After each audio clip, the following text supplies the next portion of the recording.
สบายดีทุกคนมือจอยคือจะมารีวิวเฮ็ดคลิปตามคำขอที่มีคนขอมาให้เบิ่งอีกแล้วเด้อก็คือมีคนขอมาจากคลิปเมื่อวานบอกว่าจอยเฮ็ดแกงน้องใหม่ให้เบิ่งแน่อยากเห็นจอยเฮ็ดแกงน้องใหม่ว่าซั่นมื้อนี้จอยก็คือสิมาเฮ็ดแกงน้องใหม่ตอนเช้าให้ทุกคนเบิ่งเด้อก็คืออย่างแรกเลยมันจอยนอนอยู่หน้าผู้เดียวคือเก่าแหละคือตามเก่าตามเดิมตื่นเช้ามาอย่างแรกจอยก็จะต้องเตรียมมาเฮ็ดแนวกินมื้อเช้าทุกคนก็คือก่อนสิไปเฮ็ดแนวกินอย่างแรกเลยจอยก็จะต้องดังไฟนึ่งข้าวก่อนเฮ็ดเวียกตอนเช้าก่อนจะเฮ็ดแนวกินของจอยแต่ละมื้อนะ จอยตื่นแต่ละมื้อกับแม่น7 โมงเช้า8 โมงเช้าทุกมื้อเลยทุกคนจอยตื่นเพราะว่าจอยนอนกับประมาณเที่ยงคืนแบบนี้นะก่อนสิได้นอนแต่ละมื้อมันเมื่อยนะหลังจากนึ่งข้าวเรียบร้อยแล้วต่อมาก็คือไปเข้าห้องน้ำก่อนอย่างที่สำคัญเพราะว่าทุกคนตื่นสายมาต้องไปห้องน้ำ หลังจากเข้าห้องน้ำเรียบร้อยต่อมาจอยก็ต้องมาเกี่ยมแบบว่าล้างถ้วยล้างบวงที่เรากินเมื่อคืนนะเนาะยังบ่ทันได้ล้างก็มาล้างมื้อเช้าเพราะว่าอยู่คนเดียวได้อยู่ในนานะอยู่เพื่อนก็มีพ่อมีแม่เฒ่าแบบไอ้น้องของจอยมันแต่ละคนเขาในเมืองหางานเฮ็ดอยู่ในเมืองหมดส่วนจอยมันมักอยู่ในบ้านก็เลยอยู่บ้านหลังจากจอยไปล้างถ้วยล้างบวงหมดเรียบร้อยต่อมาจอยก็ต้องมาพืชซาลี่เด้อทุกคนเพื่อจะไปให้สัตว์เลี้ยงตอนเช้าก็คือจะต้องไปให้สัตว์เลี้ยงตอนเช้าส่วนน้องใหม่ที่จอยจะแกล้งมื้อนี้มันน้องใหม่ของแม่เฒ่าของจอยเดิมแม่เฒ่าของจอยกับมาหน้าแต่เช้าลูกเฮือนมาเราก็ไปรอหาน้องใหม่มาพอดีเราบอกว่าสิมาให้จอยเฮ็ดแนวกินแบบนี้นะจอยมันจะก่อนสิไปเฮ็ดแนวกินจอยก็ต้องให้อาหารสัตว์เลี้ยงก่อนแบบนี้นะหลังจากพืชซาลี่เรียบร้อยต่อมาก็คือต้องให้อาหารตัวหมูเกลือตัวหมูก่อนเด้อทุกคนอันนี้คือตัวหมูว่าไงคอกหมูโคตรแบบโคตรเปื่อนนะทุกคนแต่ว่าตัวหมูบ่ได้นอนวันนี้แต่ตัวหมูนอนอยู่ในคอกอาหารบ่ได้เปื่อนเด้ต่อมาก็คือเกลือไปเกลือไก่ต่อเพราะว่าคันเกลือไปเกลือไก่แล้วเกลือหมูมันตัวหมูสิมาหยาดกินเมิดว่าซั่นก็เลยต้องไปเกลือหมูก่อนเกลือตัวหมูมันอิ่มแล้วจังมาเกลือไปเกลือไก่ต่อไปตัวไก่ก็คือเกลือจังเซียวซาลี่เกลือเด้อทุกคนหลังจากเกลือไปเกลือไก่แล้วมาเบิ่งข้าวเฮาสุกพอดีก็จะต้องเฒ่าข้าวก่อนเฒ่าข้าวไว้ก่อนนี่นะ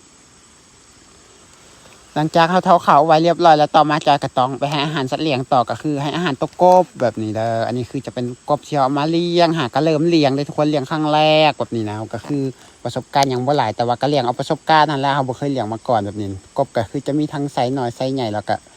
ไซส์น้อยไซส์กลางแล้วก็ไซส์ใหญ่แบบนี้นะอันนี้คือเลี้ยงกบอยู่แบบนี้ทุกคนซื้อกบมาแพงเติบหมด500โตหมด5 ล้านปลาย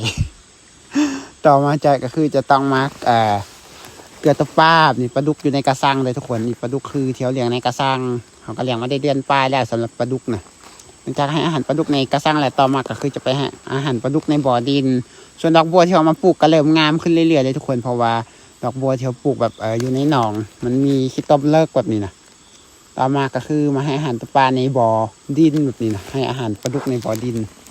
หลังจากให้อาหารปลาดุกในบ่อดินเรียบร้อยต่อมาจากกระตองเกียมค้างหมอเพื่อแนวกินเลยค้างหมอก็คือจะเอาใส่เกลือใส่ปลาแดกใส่แป้งนัวใส่หัวขาแล้วก็ใส่มักเพชรแบบนี้เลยทุกคนอันนี้คือจะเป็นการเฮ็ดแกงหน่อก็คือใส่ข้าวสารลงไปหน่อยนึงเพื่อให้หน่อมันอ่อนต่อมาก็จะต้องมาปอกหน่อที่จอยเฮ็ดแกงมื้อนี้ก็คือจะเป็นหน่อไม้กูดเลยทุกคนหน่อไม้กูดช่วงนี้มันไก่สิหมดฤดูของมันแหละเป็นหน่อไม้ฤดูแล้งทุกคนมันก็คือช่วงนี้เข้าหน้าฝนแล้วก็ไก่สิหมดฤดูแล้วหากินยากแล้วเด้อส่วนหน่อไม้ขมที่มันบ่มีแล้วเพราะว่าหน่อไม้ขมมันเป็นหน่อไม้ที่ออกในช่วงฤดูแล้งอันนี้ก็คือเป็นหน่อไม้ที่ออกช่วงฤดูแล้งนี่ทุกคนคือหน่อไม้กูดเด้อหลังจากเขาว่าเอาหน่อไม้กูดเขาปอกเรียบร้อยต่อมาก็คือจะมาล้างน้ำเพื่อสิเป็นแนวกินได้ทุกคนก็คือมาล้างอยู่ในวันเก่าวันเดิมของเฮานี่ล่ะหลังจากล้างน้องไม้เรียบร้อยต่อมาก็คือเอาน้องไม้ไปใส่หม้อเลย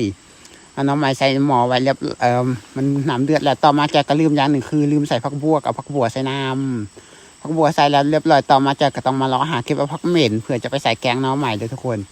ผักเหม็นก็คือช่วงนี้มันเริ่มแก่แล้วช่วงแล้วนี่ปวงหลายแห้งแต่ช่วงนี้เริ่มแก่พอกินบ่ทันหลังจากได้ผักเหม็นมาเรียบร้อยก็ไปล้างน้ำแล้วก็จะมาใส่แกงน้องใหม่กันเลยทุกคนแล้วก็จะต้มปลาจนกว่ามันจะสุกหลังจากมันสุกแล้วก็คือจะป่งมาแล้วก็จะตักใส่ในถ้วยเพื่อสิกินข้าวมื้อเช้าเด้อก็คือกินข้าวน้ำแม่เฒ่าของจอยปกติจอยกินข้าวเช้ากับประมาณอยู่ที่11-12 โมงตอนเที่ยงเพิ่นจะกินข้าวตอนเช้าแต่ว่าอันนี้แม่เฒ่าของจอยมาเราบอกว่าอยากกินแกงเราหิบมาแต่เช้าลุกจากเฮือนมาหาน้องใหม่แล้วก็มาให้จอยแกงให้กินมื้อเช้าเพราะฉะนั้นจอยก็เลยมื้อนี้กินข้าวตอนเช้าพอดีแบบนี้ทุกคนคืออันนี้คือแนวกินมื้อเช้ามื้อนี้นี่แหละอันนี้คือแกงน้องใหม่ของเฮาเด้อทุกคนแกงแบบง่ายๆน้องใหม่นี่เขาจะบ่ใส่ยานางเด้อบ่คือน้องใหม่ฤดูฝนเขาจะใส่ยานางแต่ว่าน้องใหม่ฤดูแล้งเนี่ยจะบ่ใส่ยานางส่วนปลาแดกผู้ใดมักก็ใส่บ่มักแล้วก็บ่ใส่แบบนี้นะอันนี้คือจะเป็นน้องใหม่ฤดูแล้งแต่ว่ามันออกมาฮอตช่วงเดือนนี้ก็เป็นเดือนสุดท้ายของมันแล้วเดือนหน้าก็สิบ่ออกแล้วเด้ออันนี้จะเป็นน้องใหม่ ฤดูแล้งโดยเฉพาะอย่างว่าแหละแล้วพบกันใหม่คลิปหน้าแล้วบ๊ายบาย